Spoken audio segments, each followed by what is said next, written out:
हाँ तो स्टूडेंट, अब हम पढ़ेंगे class 9 UP board 9th chapter 1, जो कि भी हमारा गणित है। गणित का भी ये चैप्टर एक है, भी हमारा क्या संख्या पद्धति। इस संख्या पद्धति में हम पढ़ेंगे भी इसका पहला चैप्टर। इसमें क्या है कि ये सभी संख्याओं के बारे में हम जानेंगे कि ये संख्याएं क्या होती हैं, कैसे होती हैं, कितनी प्रकार की होती हैं, ये सभी के बारे में भी हम सीखेंगे कि संख्याएं भी ये क्या है। तो सबसे पहले भी इसमें हम सीखेंगे संख्या क्या है और अंक क्या है। ये बहुत लोग अभी संख्या और अंक के बारे में अंतर नहीं जानते। तो संख्या क्या है भी, अंक क्या है। अगर आपसे पूछा जाए भी ये अंक कितने होते हैं, भी कुल अंक कितने होते हैं, 10 अंक होते हैं। कौन कौन से, अगर अंक के बारे में बात किया जाए तो अंक भी हमारे कितने होते हैं, 10 होते हैं। 0, 1, 2, 3, 4, 5, 6, 7, 8, 9। 0 से लेकर 9 तक भी ये सभी क्या है, हमारे अंक हैं। दुनिया में जितनी भी संख्याएं बनी हैं, दुनिया में जितनी भी संख्याएं हैं, सब इन्हीं 10 अंकों से बनी। अगर आपसे कोई पूछे कि ये बताइए कि सबसे छोटा अंक कौन है, तो आप दिल खोल कर बता सकते हैं, देख कर सबसे छोटा अंक हमारा 0 है। क्या है, 0। अगर आपसे पूछे भी ये कोई सबसे बड़ा अंक कौन है, आप क्या बता सकते हैं, 9 सबसे बड़ा अंक है। पर आपसे अंक ना पूछकर आपसे कोई पूछ दे या पता है सबसे बड़ी संख्या कौन सी है, आप मान लीजिए कहेंगे 100। मान लीजिए आप कहेंगे कि सबसे बड़ी संख्या 100 है, तो आप उसमें एक जोड़िए, मिल जाएगा 101। 101। आप कहेंगे आप 101 बड़ी है, फिर उसमें एक जोड़िए, क्या मिलेगा, 102। फिर कहेंगे 102 बड़ी है, फिर इसमें एक जोड़िए, 103 मिलेगा। आप भी ऐसे ही बड़ी बताते जाइए और उसमें एक एक जोड़ते जाइए। तो सबसे बड़ी संख्या बताना संभव ही नहीं। अगर संख्या की बात हो, अंक नहीं भी है, संख्या के बारे में बात हो, अगर आपसे कोई संख्या पूछे बताइए सबसे बड़ी संख्या कौन है, तो ये बताना संभव नहीं है। अगर वो जो भी सबसे बड़ी संख्या कहेगा उसमें आप एक जोड़ी उसके आगे वाली संख्या यानी उससे भी बड़ी संख्या मिल जाएगी। तो इसका मतलब सबसे बड़ी संख्या बताना संभव नहीं है। अगर बड़ी संख्या बताना संभव नहीं है, क्या बताइए छोटी संख्या बताना संभव है, तो बताएं भी छोटी संख्या भी बताना संभव नहीं है। क्यों, क्योंकि मान लीजिए अगर आप कहेंगे सबसे छोटी संख्या हमारा 0 है, क्या कहेंगे, सबसे छोटी संख्या हमारा क्या है, 0 है। तो आप 0 लिखिए, 0 लिखिए। आप इसमें से एक माइनस करिए। इसमें अगर बड़ी पूछे उसमें एक जोड़िए, अगर छोटी पूछे तो उसमें एक घटाइए। मान लीजिए भी हमने 0 में से एक किया, माइनस कितना आ गया, -1। अब कहेंगे भैया आप -1 सबसे छोटा है, इसमें से -1 में से फिर से -1 करिए, आप कितना आएगा, -2। फिर कहेंगे भैया आप -2 छोटा है सबसे, तो -2 है तो उसमें फिर से -1 करिए। यानी अगर छोटा कहे तो उसमें एक घटा दीजिए, उससे छोटी संख्या मिल जाएगी।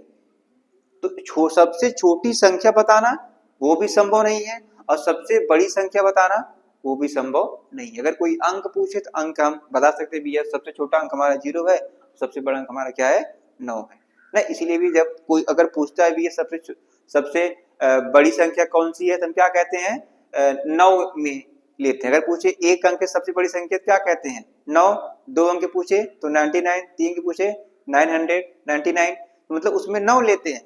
क्यों, क्योंकि सबसे बड़ा अंक 9 है, इससे ज्यादा कोई बड़ा अंक होता नहीं, इसलिए सबसे बड़ी वाले में 9 लेते हैं और छोटी वाले में 0 लेते हैं।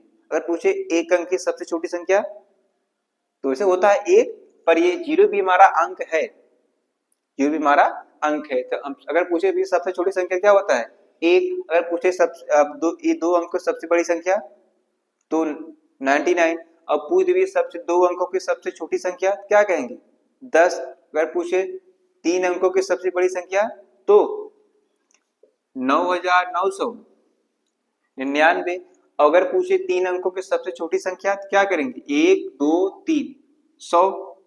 अगर पूछे 4 अंक की सबसे बड़ी संख्या तो क्या कहेंगे, 9999। 9999, ये 4 अंकों की बड़ी संख्या हो गया।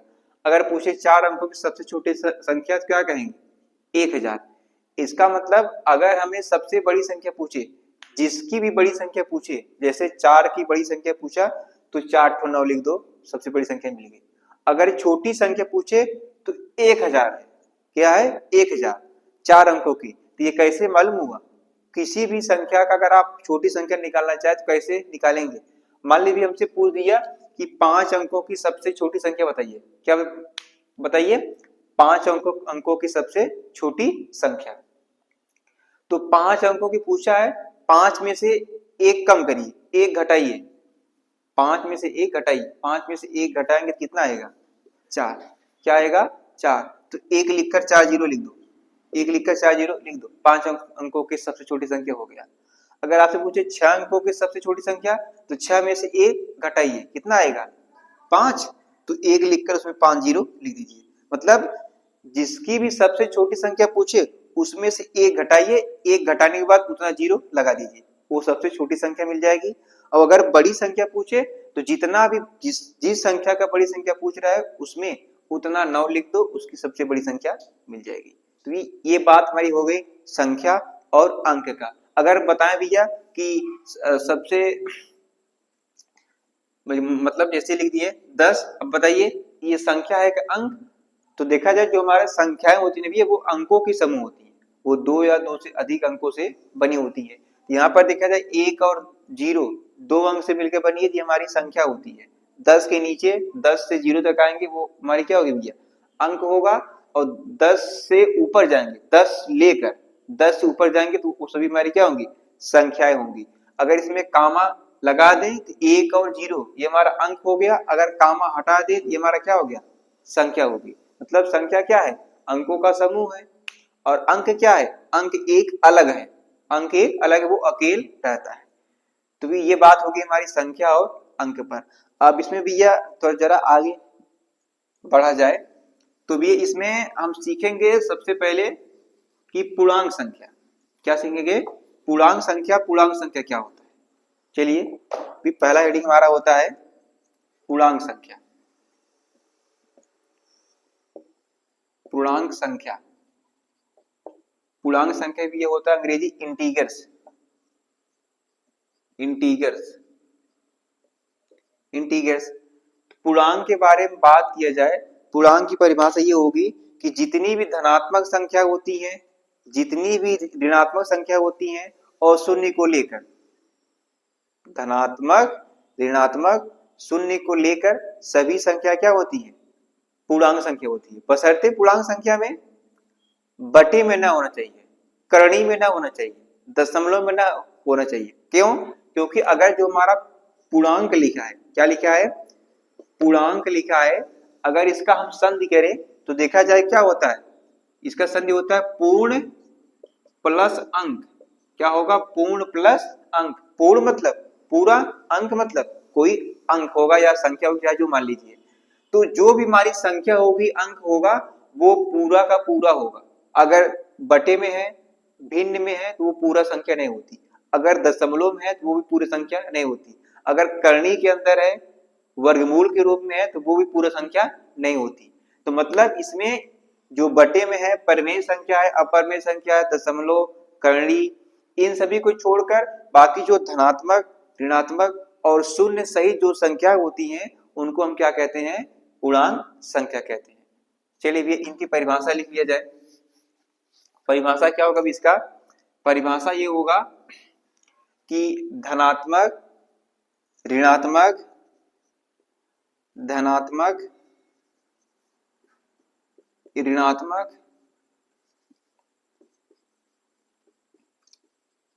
ऋणात्मक तथा शून्य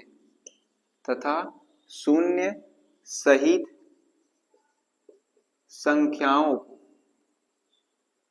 शून्य सहित संख्याओं को, शून्य सहित संख्याओं को पूर्णांक संख्या कहते हैं। पूर्णांक संख्या कहते हैं, संख्या कहते हैं। जैसे में बात किया भैया, जैसे में बात किया जाए तो जैसे मान लीजिए 0 हो गया, 5 15 हो गया, -2 हो गया, 4 हो गया, -17 हो गया, कुछ भी माइनस प्लस कुछ भी, बस वो बटे में, दशमलव में और वर्गमूल में, करने के रूप में ये सब में ना होना चाहिए। जब भी वो पूरा पूरा संख्या हो। अगर बोले भैया 2/7 ये परिमेय संख्या है, ये हमारा पूर्णांक संख्या है तो नहीं। अगर बोले करनी में 2 ये पूर्णांक संख्या है तो नहीं। बोले 1.7 ये पूर्णांक संख्या है? नहीं। तो ऐसी अगर संख्या रहेंगी तो वो पूर्णांक संख्या नहीं होंगी। अब आपसे कोई बहकाने के लिए पूछ दिया भैया, बताइए करनी में 4 पूर्णांक संख्या है, करनी में 16 पूर्णांक संख्या है, करनी में 25 पूर्णांक संख्या है, तो ये पूर्णांक संख्या है क्योंकि ये करनी से बाहर आ सकती है। करनी में 4 का मान भी होता है 2, करनी में 16 का मान होता है 4, करनी में 25 का मान होता है 5। तो इन संख्याओं का वर्गमूल निकल पा रहा है। अब वो भी निकलने के बाद एक पूरी संख्या मिल रही है, पूर्णांक संख्या मिल रही है, इसलिए हमारा ये पूर्णांक संख्या है। तो जिसका वर्गमूल निकल जाएगा करनी के अंदर से वो हमारी पूर्णांक संख्या होगी, और जिसका नहीं निकल पाएगा वो हमारी पूर्णांक संख्या नहीं होगी। भैया अब देखा जाए तो पूर्णांक संख्या के कई प्रकार होते हैं। तो देखा जाए इसके 3 प्रकार होते हैं, क्योंकि पूर्णांक संख्या धनात्मक भी होता है, ऋणात्मक भी होता है और शून्य में भी होता है। तो इस हिसाब से देखा जाए तो पूर्णांक संख्या 3 प्रकार का होता है। पहला भी हमारा क्या है? पहला हमारा क्या है? धनात्मक पूर्णांक संख्या, धनात्मक पूर्णांक संख्या, धनात्मक पूर्णांक संख्या। दूसरा भी इसमें क्या है हमारा? ऋणात्मक पूर्णांक संख्या। दूसरा इसमें हमारा क्या हो सकता है भैया? ऋणात्मक पूर्णांक संख्या। और भैया हमारा तीसरा इसमें क्या है? उदासीन पूर्णांक संख्या। क्या है? उदासीन पूर्णांक संख्या। उदासीन पूर्णांक संख्या। ये आप लोग 2 संख्याओं के बारे में तो जानते होंगे, धनात्मक पूर्णांक संख्या, ऋणात्मक पूर्णांक संख्या, पर उदासीन पूर्णांक संख्या के बारे में नहीं जानते, तो उसको भी आप सीखेंगे। फिलहाल पहले आप ये सीखिए कि धनात्मक पूर्णांक संख्या क्या है। तो मतलब ये है कि जो हमारी संख्या रेखा होती है, जो हमारी नंबर लाइन होती है, संख्या रेखा होती है, उसमें बीच में क्या होता है? 0, और इधर देखा जाए 1 2 3 डॉट डॉट प्लस अनंत तक होता है। इधर भी देखा जाए -1 -2 -3 डॉट डॉट माइनस अनंत तक होता है। तो इस नंबर लाइन पर तो जितनी भी संख्याएं हैं सब के सब क्या है? पूर्णांक संख्या है। लेकिन पूर्णांक संख्या सब के सब कहने का मतलब ये है कि जो पूरा है। अब इस नंबर लाइन पे देखा जाए परमेय संख्या भी है, अपरिमेय संख्या भी है, भिन्न भी है, दशमलव भी है, करनी के अंदर है, यानी जितनी भी प्रकार की संख्या होती है वो सब की सब इसमें संख्याएं हैं, वो सब की सब इसमें संख्याएं हैं। पर उन संख्याओं में हम उन्हीं संख्याओं को पूर्णांक संख्या कहेंगे जो पूरा रहेंगे, एकदम समूच रहेंगे, यानी वो आधा तिहावा चौथाई ये सब नहीं रहेंगे। तो वो क्या होंगे भी? हमारे पूर्णांक संख्या होंगे। तो देखा जाए तो 0 के दाहिनी तरफ वाली संख्याओं को हम क्या कहते हैं? पूर्णांक संख्या कहेंगे। और 0 के बाईं तरफ वाली संख्याओं को हम क्या कहेंगे? 0 के दाईं तरफ वाली संख्याओं को धनात्मक पूर्णांक संख्या कहेंगे, और 0 के बाईं तरफ वाली संख्याओं को ऋणात्मक पूर्णांक संख्या कहेंगे। और जो बीच में 0 आ रहा है उसको हम क्या कहेंगे? उदासीन। उदासीन का मतलब क्या है? जिस पर न तो प्लस आए न तो माइनस है। तो 0 पर न प्लस आता है न तो माइनस, 0 0 होता है। तो मतलब 0 हमारा उदासीन पूर्णांक संख्या है, और जो हमारा धनात्मक पूर्णांक संख्या जो होता है वो 0 के दाईं तरफ होता है, और जो हमारा ऋणात्मक पूर्णांक संख्या होता है वो 0 के बाईं तरफ होता है। तो पूर्णांक संख्या हो गया। पूर्णांक संख्या के प्रकार होता है ये वो हो गया। पूर्णांक संख्या की 3 प्रकार हैं, पहला धनात्मक, दूसरा ऋणात्मक, तीसरा उदासीन। धनात्मक क्या है?